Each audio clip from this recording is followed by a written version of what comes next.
Oscar Bevis, IFL TV, proudly sponsored by Everlast here in Liverpool with Jordan Gill. Jordan, not the sort of night you would have planned for. I remember when we spoke at the press conference, the one thing you said was, as long as I come out unscathed, and it's the complete opposite.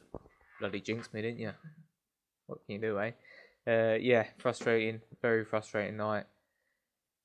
Thought we'd get a good 8 rounds out and push on and get the European title shot that we was due in January, and it's not worked out that way. I've got cut from a head clash. The 4 rounds weren't completed, so we've got ourselves a technical draw. Just overheard the commentary, and Chris Lloyd said straight away, he said, Gill knew. Did you know as soon as, I mean, you could see from the amount of blood, it wasn't a small cut, but did you know as soon as the head clash came that I'm in a bit of trouble here? I didn't, to be honest. I didn't. I knew it was a bad head clash, and I felt the blood pouring down my face. And obviously you can see it all, but I begged and pleaded with the ringside doctors, saying, "God, just give me one more round," because I knew if it went to one more round, I'd get a decision. I was winning the round, so it's frustrating. It's just frustrating. Are you even too bothered about? Obviously, you don't want that draw on your record, but is that sort of the second most important thing now? Because I know how much you wanted the European title, and the fact that that could be pushed back. Are you even too bothered about the draw at the moment? Although obviously you prefer not to have that on the record. Yeah, I've gutted about the draw, but end of the day, the records are for DJs, aren't they? Records are records. People care about the fights, and I wanted the European title fight, and it's been delayed. But I've not fought for the European title and lost on a cut, or got a draw on a cut tonight. I've lost in an 8 rounder. I've got a draw in an 8 rounder. So that fight's still there. I'm still mandatory, and we'll push on for that. I mean, looking at you now, you wouldn't know you've had a cut. At least it's not one of those like right on the eyelid that you can see sort of, but from what you've been told in the medical room, is there anything they can say about a length of time at the moment or how long it takes these sort of cuts to heal on the top of the head? That's the thing. I think, if I'd have come up with my face up a bit more, then if it was on my face, then we'd be talking plastic surgery job. We'd be talking months and months out of the ring. And, that would have been a right kick in the nuts. But fact of the matter is, like I said, you can't really see it. It's right on the hairline. It's good 4 or 5 stitch job.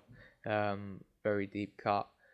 They said probably three weeks off sparring, and I'll be back training. So not too bad. So we're still looking potentially that you will fight in the first half, maybe even first third of the year for this European title. Yeah, I mean, first thing Ed said was looking at end of February now instead of January. So it's just another delay. And in terms of how you felt in those 3 rounds, obviously, what your first fight for about 9 months. In terms of how you felt in them 3 rounds, good.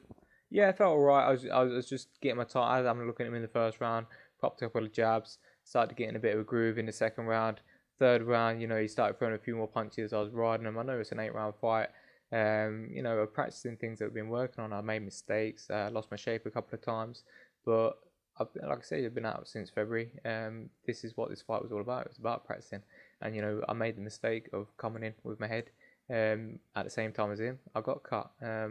So I'd rather make the mistakes and learn from these mistakes in this fight than I would in a European or world title fight. So sometimes everything happens for a reason. Sometimes you have to look at the silver lining, although it's hard to do. I think maybe someone was looking down on me, and we got this result to teach me a lesson to put it right in the big fight.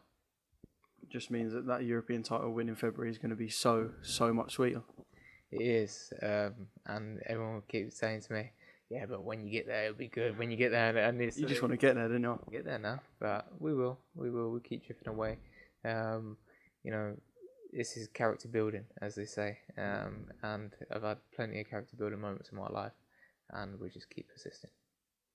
Right, Jordan, thanks for giving me some of your time. Commiserations tonight, and like I said, when you do get this fight in February, and when you do win it, it's be a bit more of an upbeat interview, and we can celebrate on camera instead. That's it. I don't like being miserable all the time. I like being miserable sometimes, and just letting people know that I'm a little bit miserable sometimes, but not all the time. And I feel like recently I've been a little bit miserable all the time, just because of the way things go. But everybody that come out, we had a big crowd from the fans up here today. Traveled 4 hours to watch me fight. Sorry, I wanted to give you a win. I feel like I let you down a little bit. My team, Dave, Danny, Sheldon, Dad, Everyone that helps me out, all my sponsors, I feel like I let you down and come away with this technical draw. But the bigger nights are coming, and there's plenty more wins to come.